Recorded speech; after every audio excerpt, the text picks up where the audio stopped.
Morning, guys. Yep, it's a Corvette.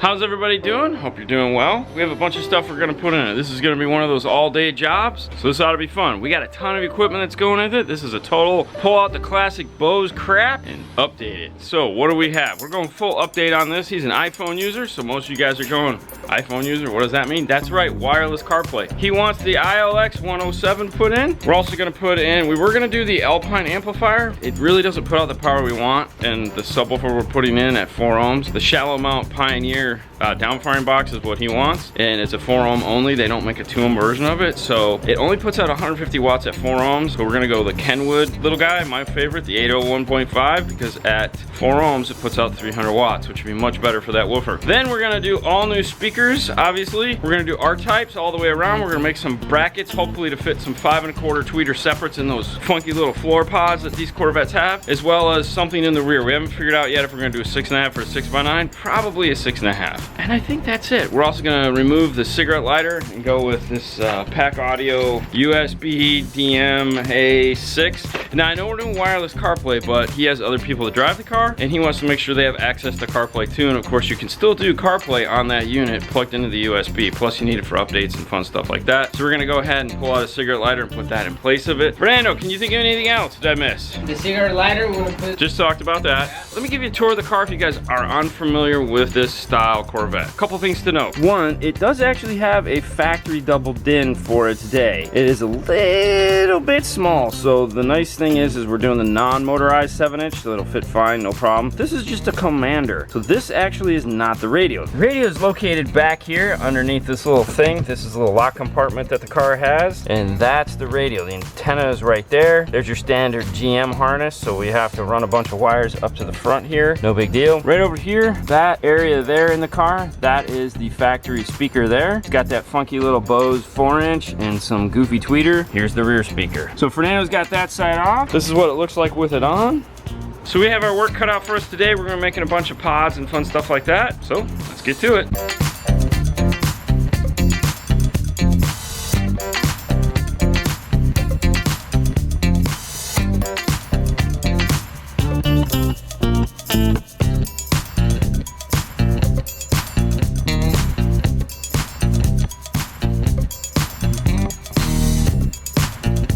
All right, so these are the panels here. This is the passenger side. So the way this sits is the mid-range is towards the front, the tweeter is towards the back. These, the Bose amplifiers mounted here. This is it here. So each one of these has its own individual Bose amp. So basically all we did is went ahead and removed all the parts off of this. The speakers we're gonna put in are these guys here. These are the R-type SPR50Cs. So basically what you get in the box is 2 5 1/4s and 2 tweeters along with the tweeter crossovers. The mid-range have the crossovers built onto them, so what's unique about the R-type speaker is that if you're gonna put these, let's say you have a mid-bass in the door and you have a tweeter up in the A-pillar, you can actually, you don't have to run a wire between here and here, and there's not a big crossover network to deal with because Alpine has broken up the crossovers into their individual speakers. Now if you are mounting them in the same location, they do give you enough terminals on this so you can just plug on your speakers. So what we have to figure out is how to get this 5 1/4 into here, and of course the tweeter. Now what I'd really like to do is swap them and put the 5 1/4 in the front and put the tweeter over here and maybe aim the tweeter a little bit. What I'm thinking is that we should probably remove, we're either going to remake this whole thing all together, or we don't know yet. We're going to play with it for a little bit and see what we can come up with.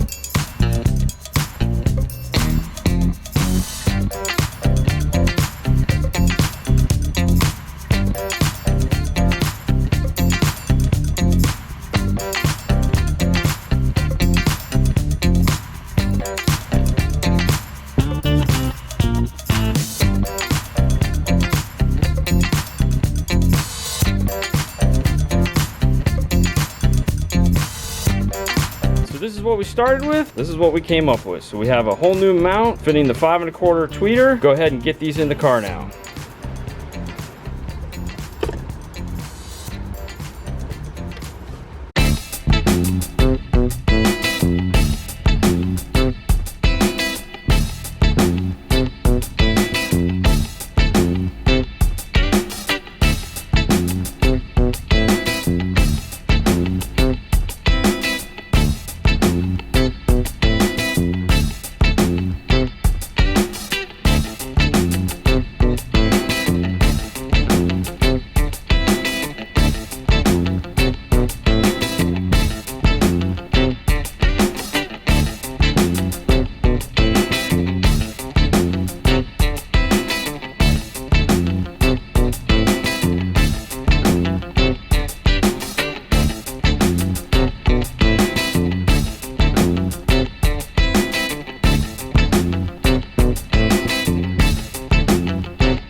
So as we said, we're gonna do the 8105. So let's go ahead and get it out of the box and take a look at it. Now inside the box, owner's manual, some screws, and an Allen key. The Allen key is for removing these little beauty screws that are on top of it here. These guys. We're gonna go ahead and take these off. We'll store those in the box for right now. We'll put the screws back in so we don't lose them. Now, one of the reasons we love this amp is its size. It has a very small footprint. It is 9 inches by 7.5, and it's 2¼ inches thick. So this is 5 channels, 300 for the sub, 50 by 4 at 4 ohm for the mids and highs. As far as adjustments go, is A, B, and sub have a crossover, a variable between 50 and 200. Got a bass boost. And of course, it has your gain control. Your subwoofer can be a dedicated 6-channel input, or you can sum it between channels A and B. And of course, you can turn the high pass off for 1 and 2. The sub channel does not have an off. When we put an amp in, is we're gonna go ahead and get it set up to a basic setting. We're gonna put all the crossovers at 80 hertz, or what is perceived as 80 hertz. Turn the bass boost down, turn all the gains all the way down, and make sure that it's on sub because the radio we're going with has 6 channel. We do this just so we have a default setting when we put it in the car, when we go to do our polarity check, and just make sure there's sound. We want to make sure we have some kind of crossover turned on. These aren't permanent positions. These are just what we do before we actually get to the real test. So now what we want to do is take this over to the car and see how it fits.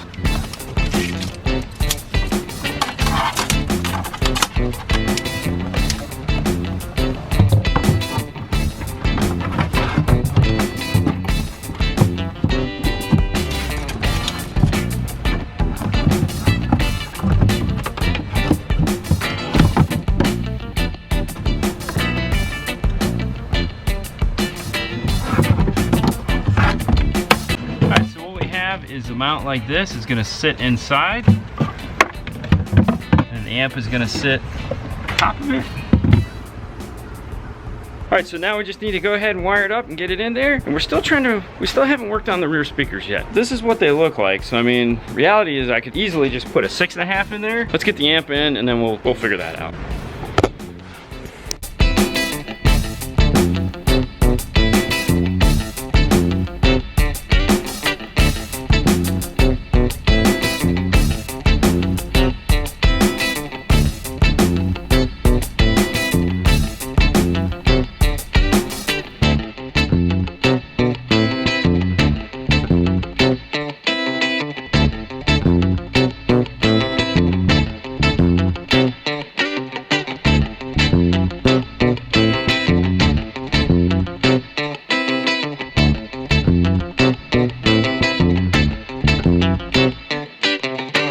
So the amp is ready to go into the car. All these wires are there's a grommet on the factory that these are all gonna come up through once it's inside that cabinet.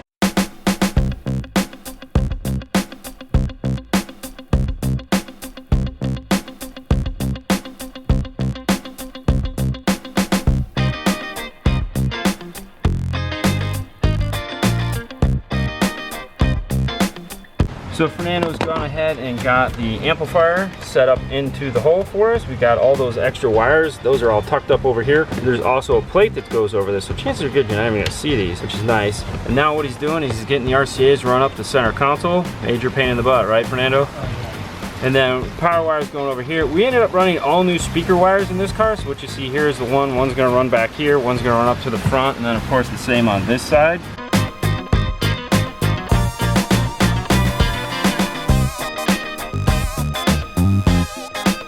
So for this install, we're going to use the 1858 harness, this guy right here. Now the only part of this that we actually need is just this piece right here. So what I think I'm going to do is actually cut this apart and just use this, because we don't need any of the speaker wires or this harness here, and it'll make this a lot easier to install. So we'll set that aside for a minute. Now the kit we're going to use is the 993051 kit by Metro. This comes with a pocket as well as the side brackets. Now the only thing we really need are the side brackets attached to our Alpine radio. Of course, it has an instruction manual, tells you the pieces that you need to remove. There is a piece you have to cut out. And of course, it has the doubled in instructions here. Oh wow, and they actually give you some screws. These are for attaching this to here. So if you are gonna do just a single din, that's what the pocket's for. Let's go ahead and grind this thing apart.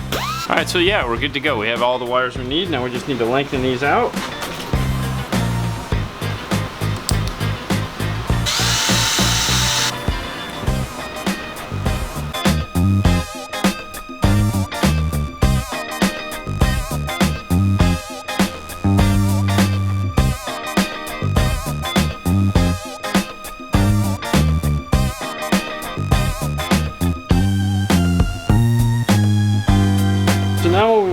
take the factory radio and kind of get an idea of where this is going to need to sit as far as these brackets go. Like this lip here is going to be this lip. We can kind of take a tape measure. It's going to be a little bit more, about 1 and 1/16 back is where this needs to be. We're going to try a couple of these holes here first, and then we'll take it in the car and test fit it. And of course, these brackets aren't linear, meaning they're not the same on either side. They're totally different. There's really no like matching up. This is gonna be a fun one. Let's just go ahead and fit this in the car to see what we end up with. So we got it in the first try, everything fit. Now this is a 7-inch screen and it's non-motorized, meaning it doesn't move. I feel if you were to try to put a motorized one in, it would probably rub a little bit. So let's get it out and let's finish wiring up the harness. So we have the main wiring harness. So what we wanna do is all the wires we're not gonna use, we're just gonna go ahead and insulate those off. We're not using any of the speaker wires, the reverse trigger, so we just need to cap them off. Now we've talked about Alpine harnesses briefly in the past. Alpine does do things a little bit different than everyone else. So they still use the same 8 speaker wires, meaning they still have a white and a white black, you know, gray pair, a green pair, and a black pair. They're all the same as everyone else. But then they have an orange white. Most radios have an orange white, but Alpine's orange white, this guy right here, this isn't a illumination. It is a reverse trigger. You know, when you're hooking up an Alpine, you really have, they put these little thingies, these little guys on there that explain what the wire is. You want to make sure to look at those anytime you're putting in an Alpine. Otherwise, bad things may happen. Now, the other wire they have that's different from everyone else is this yellow-blue wire, which is this guy right here. This yellow-blue is the emergency brake wire for Alpine. So they use there, again, they use a little bit different color than everyone else. Now, they also have on this one, they have a blue-white, which is the amp turn on, and then a blue wire, which is for a power antenna, which is good because our car does have a power antenna. So this will be able to move up and down the power antenna without us having to add a relay to power up the antenna. Alright, so we have our harness done. We have our remote turn on trigger output here. We went ahead and left the reverse wire out just in case they ever want to add a backup camera. Everything else is taped up inside. And then we have the 4 wires that we're running from the back are going to attach here, and they're going to be able to be removed if we need them to. So if we have to take the harness out for whatever reason, we'll be able to do that. Now what we need to do is take a look at those rear speakers. I think we're just going to stick with 6.5s. They'll fit right in there as opposed to making a whole new piece just to fit the 6x9. Yeah, I think that'll be the better way to go.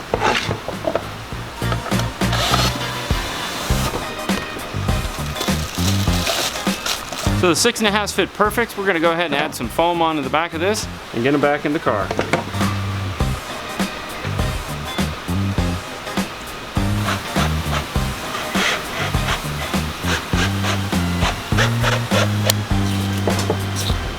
All right, these are all set. Now the one cool thing about an R-type speaker is that they build the crossover network onto the back of the speaker, which is really cool, but also the tweeter, you can move it. So once this gets in, we'll be able to direct the tweeter where we want before we put the top panel on.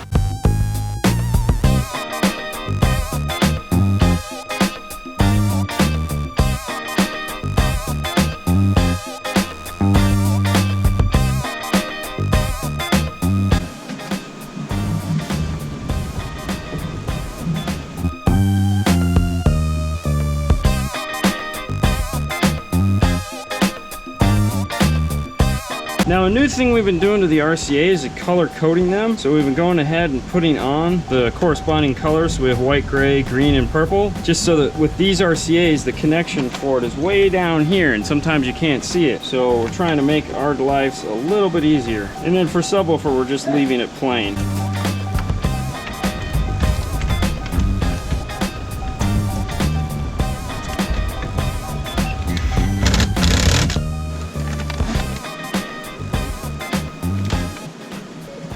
What's the weather like today? Thunderstorms starting in the evening and cloudy skies tonight. Temperatures are heading up. All right, so we have a functioning CarPlay. We're gonna go ahead and get this put all back in.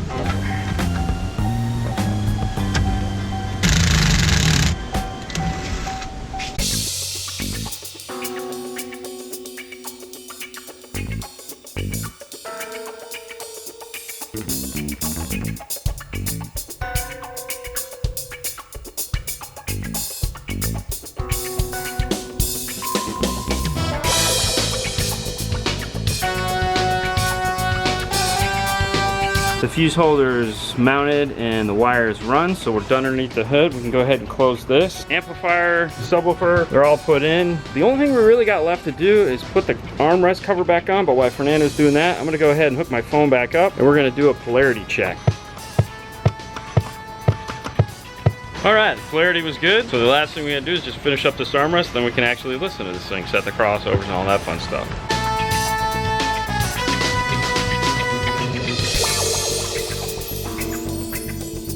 All right, center console's in, hot damn. Now, what we're gonna do is we're gonna put the top back on because we did take the top off. This piece here, been sitting over here all day, chilling out. So we wanna go ahead and put the top on, close it, get it all windows up, listen to it. Whew.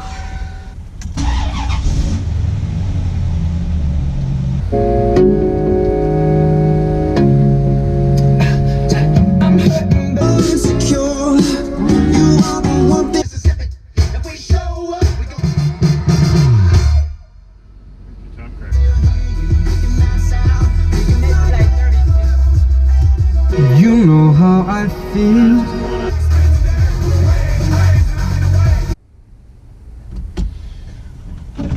So let's take a final look at everything just to see how it all turned out. So here's what the radio looks like in the dash. It's a really nice fit. That silver trim around the Alpine does look very sexy in there. The speakers all went back in, no problems. Plenty of clearance. The 6.5s went in without any headache. And of course the amplifier is tucked away nicely down in there. All right guys, we hope you enjoyed this install on the Corvette. It's a lot of fun for us. What do you think, Fernando? Definitely.